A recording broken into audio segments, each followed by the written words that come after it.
Добро, нова година. Знаете, обично сите сведуваат сметки, ја разгледуваат старата година, како поминале таа стара година. Има ли нешто што треба да се менува? Ако станува збор за фирма, ако била успешна, да биде уште поуспешна, да освои нови пазари, да има поголем профит и така натаму. Ако станува збор за студент, да продолжи уште поуспешно во студиите, да заврши ако е при крај и така натаму. Секој нешто има, нешто планира и нешто сака да оствари во новата година. А што е со нас како христијани? Значи, ако ние се свртиме и ја погледнеме старата, веќе стара 2014 година, каде бевме, што направивме, колку направивме, како го правивме тоа што го правивме, една добра анализа да направиме и дали можеби, како што мнози навелат, новата година треба да биде нов почеток. Така се вели меѓу народот. Ако навистина сме ја промашиле, ако навистина во духовна смисла 2014 била промашување, тоаш навистина е прилика да биде нов почеток 2015. Можеби не е така, значи, дај Боже да не е така, тогаш новата година треба да биде година кога уште повеќе ќе одиме нагоре, ќе бидеме насочени кон небесните нешта. Ќе напредуваме во духовна смисла, во духот. Тоа е она што е, мислам, најбитното, нели? Сега, ако навистина сме ја промашиле, и ако треба да почнеме од почеток, ако ова треба да значи еден нов почеток, кој е првиот чекор со кој што треба да почнеме новата година? Дали ќе се сетите? Значи, зборуваме во духовна смисла, нормално, заборавивме се, иако риторичко прашање, ми тоа е повели. Кажи, сестра Асанета.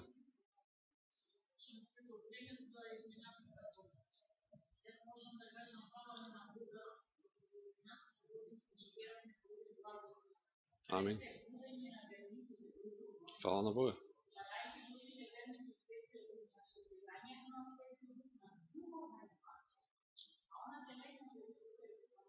Така.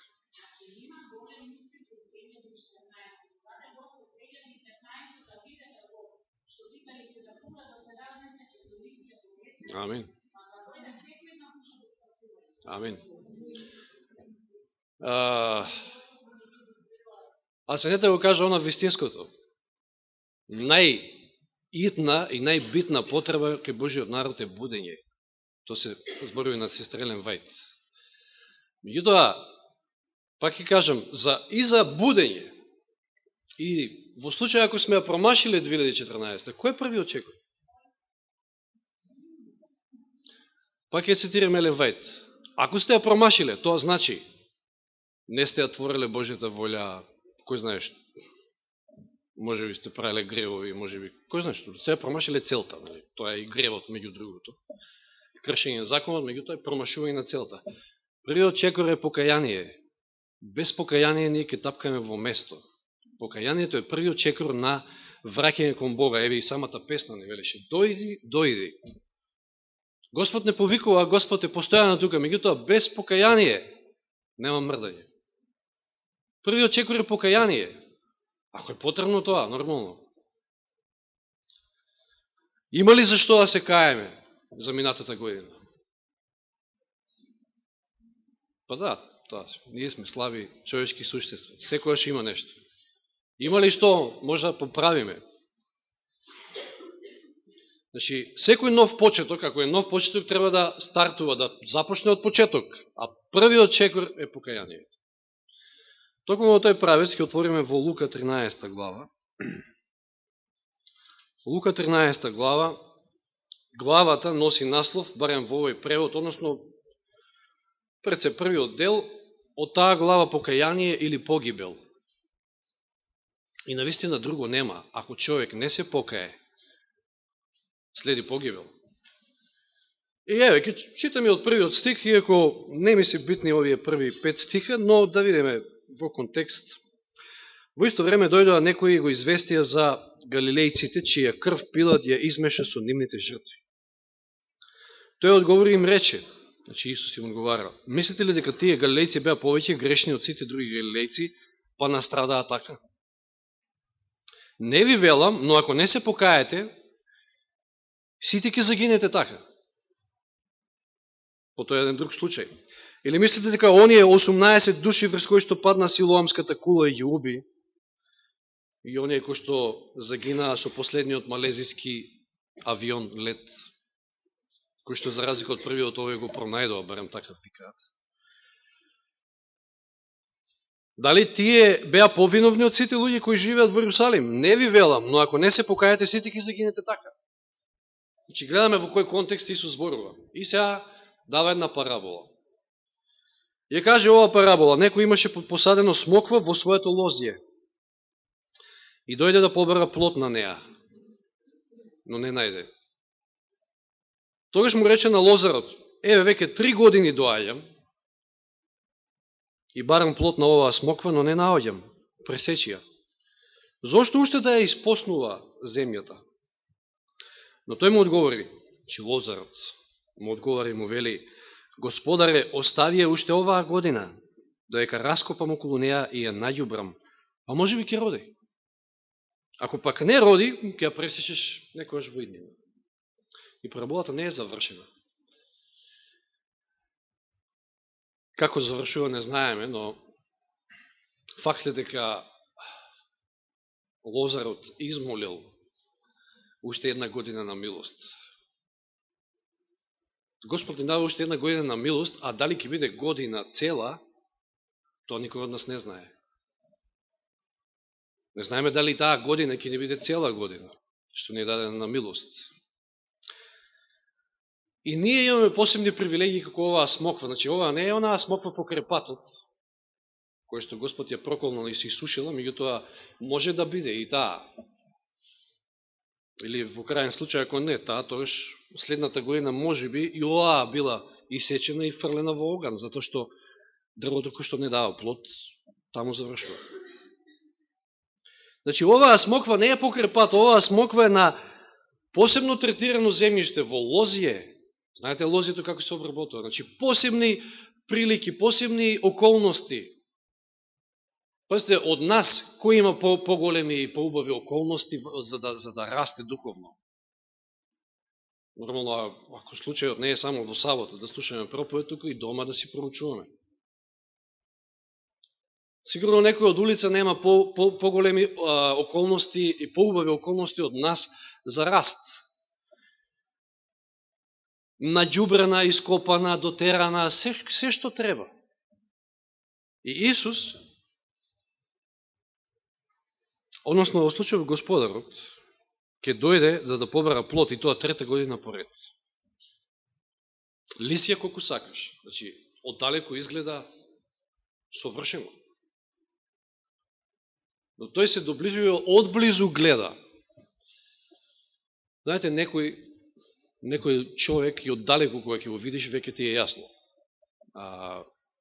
Но не е тоа случајот со христијанинот, затоа што христијанинот знае многу добро се камуфлира со лисја, колку повеќе нема плодови, вистински плодови, тој уште повише лисја трупа и уште повише камуфлира за да изгледа во очите на другите дека е окей. Но кога ќе дојде Исус и ќе не погледне одблизу, и тогаш се гледа дали имаме плод или немаме плод. Уште една година. И Господарот рекол да ја сечеме. Што, нема фајде? Не само што нема плод, туку ја испоснува земјата, страдаат и другите околу таа смоква. Другите растенија, другите билки, еве, лозите може. Значи, ја црпи енергијата, а не дава плод, а од друга страна штети на другите. Но лозарот, во случајов, сигурно е Исус. Исус е тој кој што моли за милост пред Отецот. Вели, дај да оставим уште оваа година, ќе наѓубрам, пак ќе се грижам околу неа максимум, ќе раскопам се што треба, а може би ќе роди плод.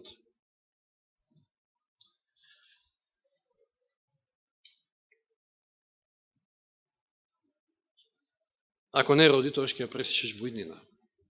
Друго нема. За дрво кој што не раѓа, дрвото се сече. Да се посетиме само, не е случайно овде што се спомнати 3 години,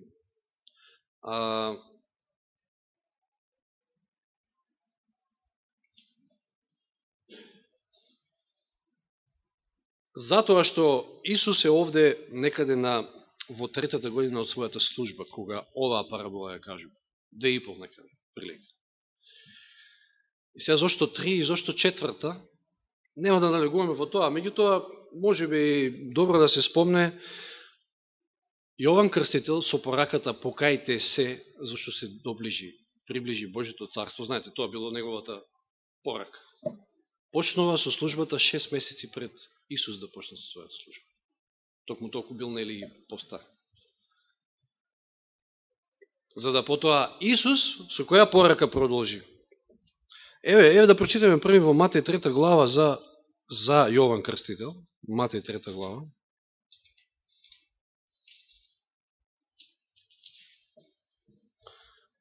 Први стих. Во тие дни дојде Јован Крстител и проповедаше во пустината јудејска, велејки, вториот стих, покајте се, зашто се приближи Царството Небесно. Потоа, ако читаме тамо 8 стих од истата глава, вели, затоа принесувајте плодови достојни на покаяние. Или 10-тиот, секирата веќе лежи при коренот на дрвјата, затоа секој дрво што не дава добар плод се сече и се фрла во оган.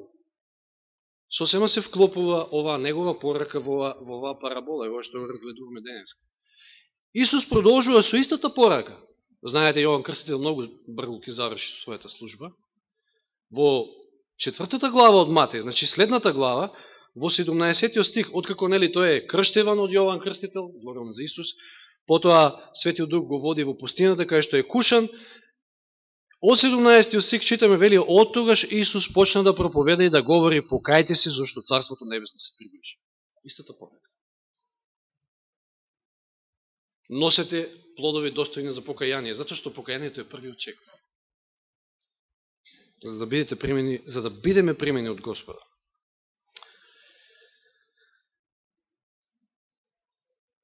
Уште една година е пред нас и до нас стои. Значи, не зависи тоа од тоа со што сме ја започнале, туку до нас стои каква ќе ни биде таа нова година.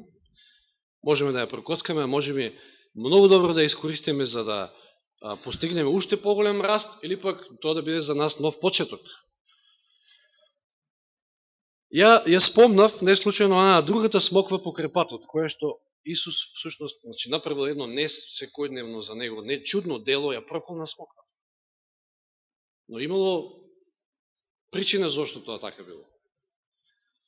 Имаме во Копнежот на вековите еден пасус кој што кажува всушност преку перото на Елен Вајт што сакал Исус да постигне. Оваа опомена вели е за сите времиња. Христовиот чин на проколнување на дрвото што го сторил со своја сила стои како опомена за сите цркви и за сите христијани. Никој не може да живее според Божиот закон ако не им служи на другите. Меѓутоа има многу такви кои не живеат со милосрден, несебичен Христов живот. Некои што себе си се сметаат за одлични христијани, не сваќаат во што се состои службата на Бога.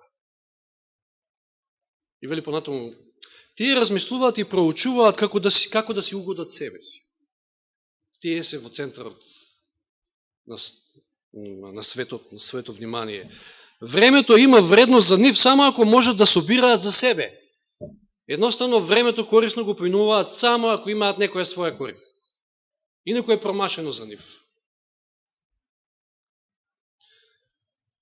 Во сите животни настани ова е нивна цел. Се што прават, целта им е да собираат за себе си. Тоа е промашен живот, кога зборуваме за еден христијанин. Тие не им служат на другите, туку само на себе си. Бог ги создал да живеат во свет, во кој мора да се покаже несебична служба. Тој одредил на секој можен начин да им помагаат на своите ближни. Меѓутоа, нивното јас е толку големо, што не можат да видат ништо друго. Не се во врска со човештвото.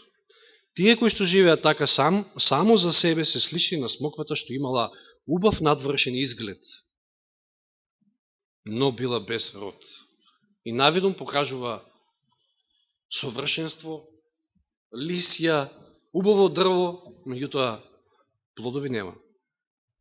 Тие се придружуваат кон формата на побожноста, но без покаяние, внимавајте, значи, без покаяние или вера.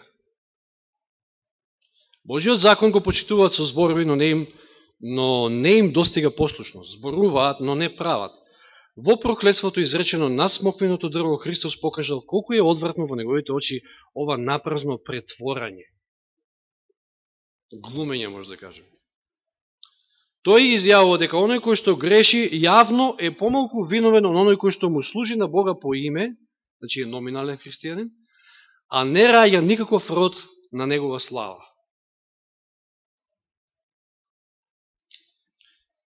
Значи, навистина, новата година треба да биде нов почеток и треба да почне со покаяние. Сите ние сме слаби. Рековме претходно, сите имаме за што да се каеме. Кога ќе погледнеме во минатата година. Никој од нас не е совршен.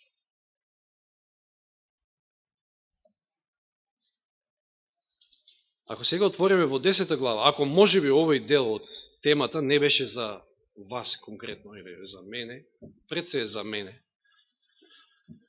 па понатаму до последниот, ако може би ова не беше за вас, ако може би вам годината не би била промашена, значи ако вам целта во 2015 е за да напредувате уште повеќе во духовноста, тоаш може би овој вториот дел ќе биде за вас.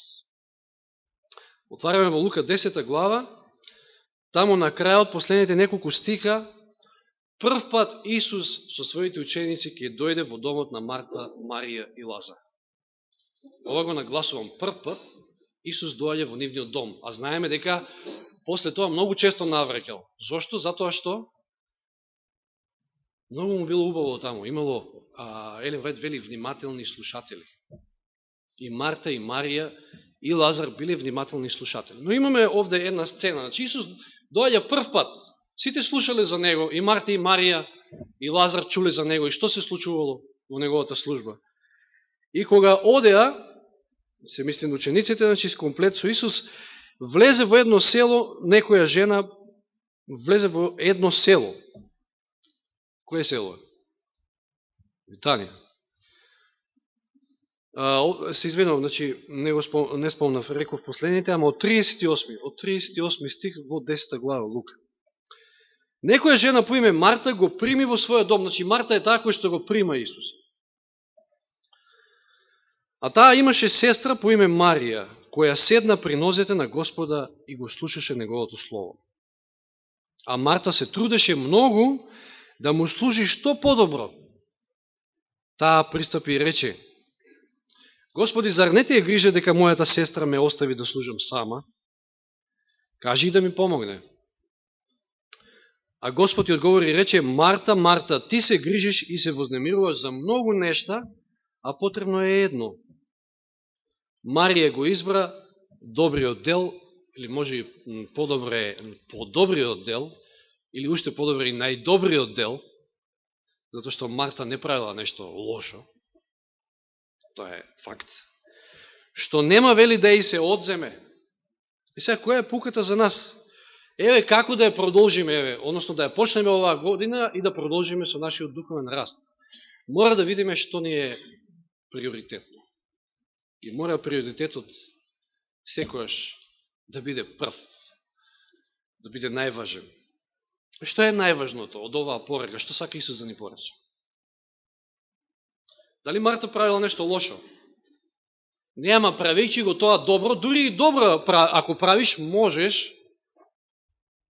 да го изоставиш оној првиот дел кој што е најбитниот, да клечиш покрај Исусовите нози и да учиш од Него. Па ако не гледаме на Христа, ако не учиме од Христа, па што? Кај ќе ни биде крајот? Можете да правите ви еден куп добри дела, но не знам, не велам дека Марта ги правила, не знам од која мотивација имала, чисти мотиви, сигурно, меѓутоа прашање е до нас од каква мотивација ги правиме делата, што ги правиме. Тоа се запишува. Значи, таа се осврнала на тоа, ете да сготви нешто, што е и нормално за една домаќинка, нели, ете, доаѓа Исус, ама прв пат доаѓа Исус кај неа, кај нив. И Исус Сакал да им обрне внимание, да ја обрне внимание пред се неизе, дека она што Марија го прави она вистинското. Значи, не, знаете, може би ова е поука и за нас самите, кога ете, некоја се посетуваме по домовите, да не е првенствено јадењето, па не знам, па дружењето на маса, туку дружењето во молитва, во проучување покрај Исусовите нозе, да се поучуваме и да учиме од Христа. Тоа е најважното. Џабе не рекол Исус во гората на блаженството во Матеј 6.33, што прво треба да бараме? Божето царство и неговата правда, а се друго ќе се додаде. Тоа треба да ни биде прво и првенствено во ова 2015 година. И секојаш понатаму, нормално. Че Марта не правила ништо лошо, меѓутоа ги измешала некако работите. И еве што вели Елен Вајд, тоа едно што и било потребно на Марта бил благиот дух на преданост, подлабока грижа за духовно напредување. Нема ништо побитно од ова. Се е добро да напредуваме во било кој план. Се е добро, меѓутоа ако не напредуваме духовно, што фајде од тоа? Затоа што сето она во кое што друго напредуваме, се е минливо. Освен ова е вечно. Овој дел нема да и се одземе, вели Исус на Марта, мислејќи на Марија. Што направила Марија, значи. Требало помалку да се грижи за поминливото, а повеќе за она што трае вечно. Што треба да не биде приоритет во оваа 2015 година? Се е потребно, знаете, живееме во едно општество, во една ситуација во Македонија, каде што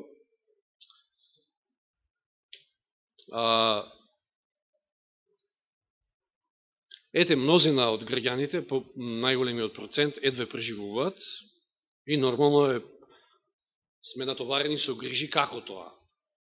До пари, како да се преживее едноставно. Но не е тоа најважното. Ајде, ви требаат пари, да, точно, за да преживеете во овој живот, ама што ако го изгубите вечниот?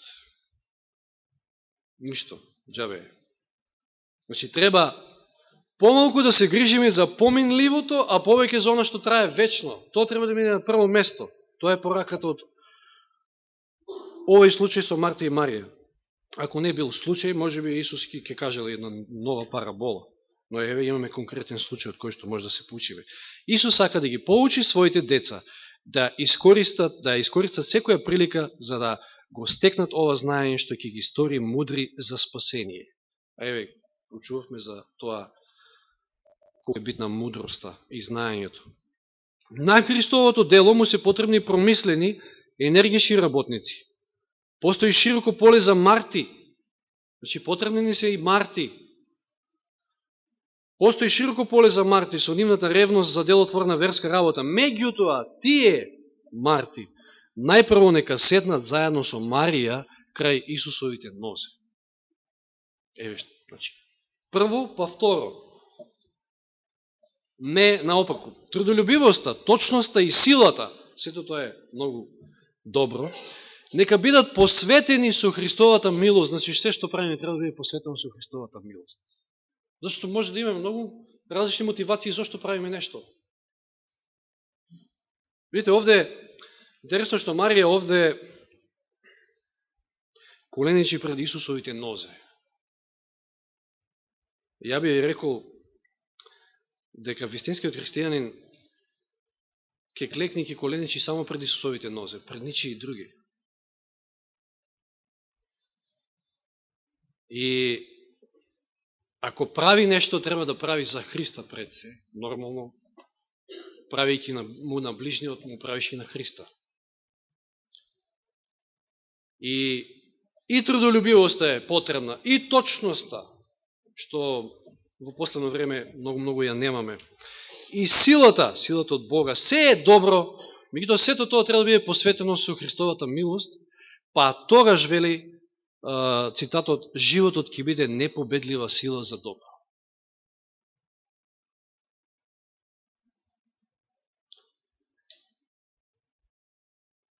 Марта, да се осврнеме малку уште на Марта, значи, потребни се такви енергични работници, како што вели цитатот, но, ете, сакала да му се допадне. на Христа, да му удоволи на Христа.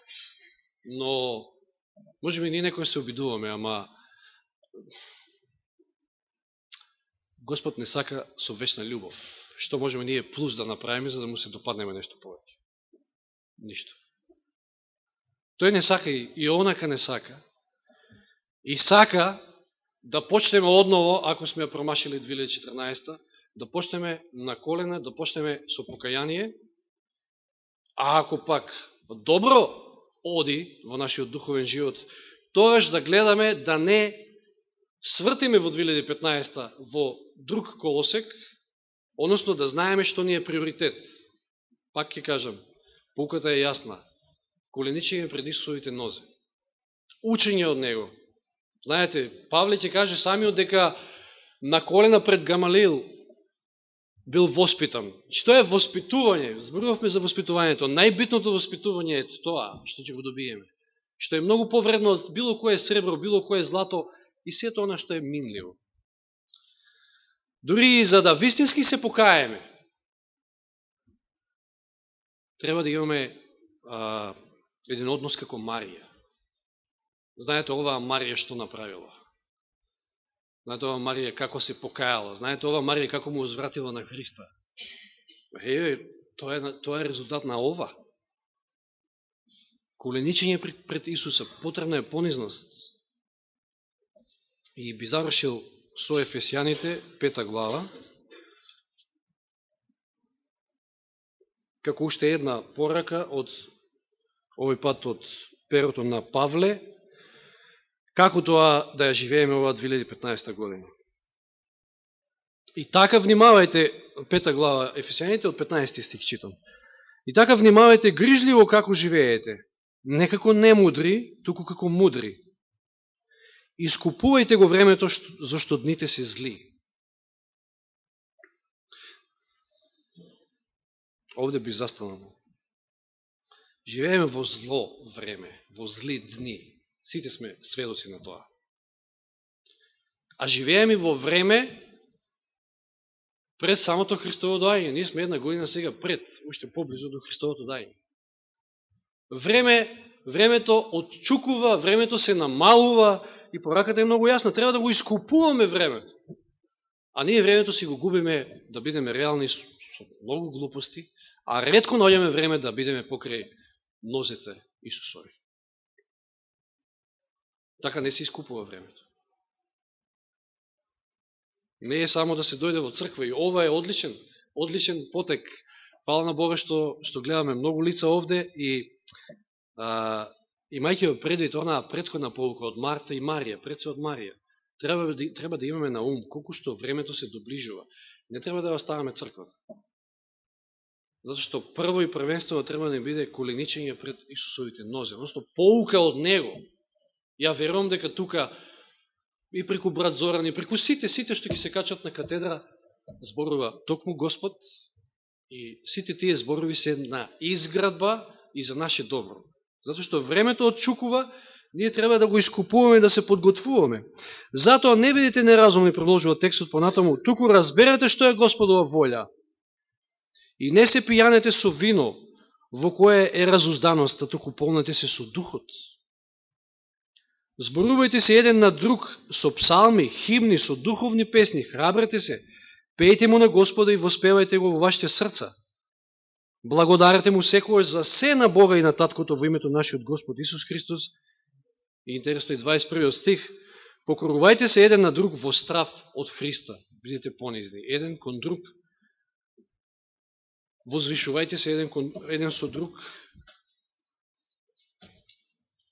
И нека оваа 2015 навистина ни тргне на добро. Нека сето оно што ќе го правиме биде на слава и на прослава на Божјето име. Да не бидеме себични. Пораката беше таа. Тоа одговара баш на она дрво на смоквата со зелени лисија. Да не бидеме само праведни, туку да коленичиме почесто и најчесто и секој ден треба да почнуваме буквално преди своите нозе. Нека Господ не води и нека не чува и нека оваа 2015 наистина биде срекна и благословена за сите нас. Фала му на Бога. Амин.